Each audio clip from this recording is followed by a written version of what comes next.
আপনার হাতের ফোনটা একটু নামিয়ে রাখুন। হ্যাঁ, আপনাকেই বলছি। আজ সারাদিন আপনার স্ক্রিনে কত কিছুই না ভেসে গেছে। নাচের রিলস, হাসির মিমস, বন্ধুদের আড্ডা, কারো বিয়ের ছবি আপনি লাইক দিয়েছেন, হয়তো একটা হাহা, তারপরে নিঃশব্দে স্ক্রল। কিন্তু দাঁড়ান, গতকাল রাত্রে আপনি যখন কম্বল জড়িয়ে ঘুমের দিকে ঢলে পড়েছিলেন, সীমান্তের ওপারে ময়মনসিংহে একটা উৎসব চলছিল। হ্যাঁ, উৎসবই। শত শত মানুষ, স্লোগানের গর্জন, উত্তেজনার ঢেউ, আর হাজার হাজার মোবাইল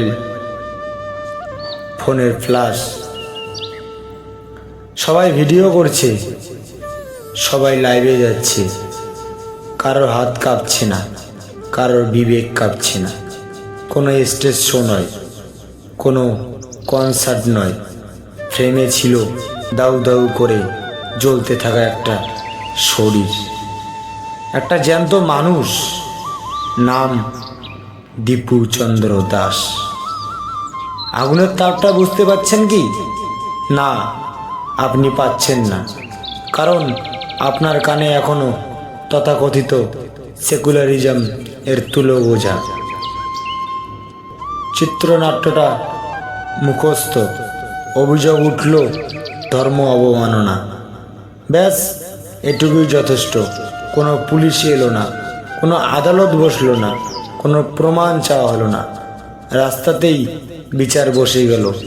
প্রথমে পিটিয়ে হাড় গুঁড়ো করা হলো। ঘটনাটা খুব পরিচিত। সেই নিথর শরীরটা ঝুলিয়ে আগুন ধরিয়ে দেওয়া হলো। আর চারপাশে দাঁড়িয়ে থাকা মানুষগুলো কি এ মানুষ? তারা আগুনের উত্তাপ পোহালো, তারা উল্লাস করলো। এখন আপনি বলবেন ওটা তো বাংলাদেশ, ওটা আলাদা দেশ, আমাদের এখানে এসব হবে না। সত্যি কি? আপনি নিশ্চিত কি?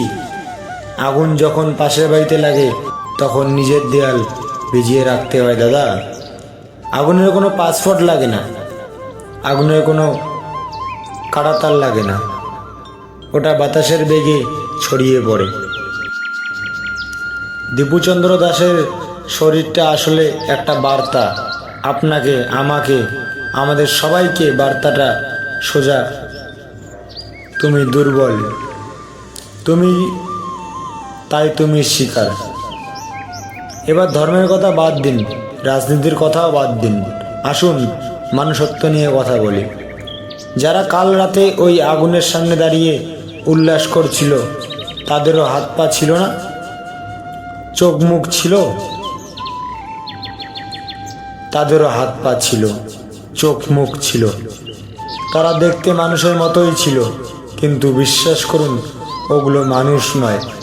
কারণ যে মানুষ একটা মানুষকে জ্যান্ত পুড়িয়ে মারার পর ফিরে এসে বাড়িতে ভাত খেতে পারে, যে মানুষ তারপর নিজের সন্তানের মুখের দিকে চোখ তুলে তাকাতে পারে, তাকে আর যাই হোক মানুষ বলা যায় না।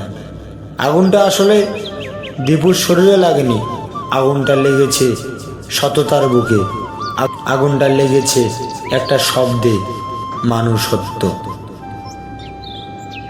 যেদিন ধর্মের নামে, যেদিন ধর্ম রক্ষার নামে মানুষ পুরানো গর্বের বিষয় হয়ে দাঁড়ায়, সেদিন আর ধর্ম যেতে না, সেদিন মানুষত্ব মরে যায়। দীপু চলে গিয়ে বেঁচে গেছে, কিন্তু আমরা যারা বেঁচে আছি, অথচ অন্যায়ের বিরুদ্ধে প্রতিবাদ করার মেরুদণ্ড হারিয়ে ফেলেছি। আমরা কি সত্যি বেঁচে আছি, নাকি ভিতর থেকে আমরাও পুড়ে ছাই?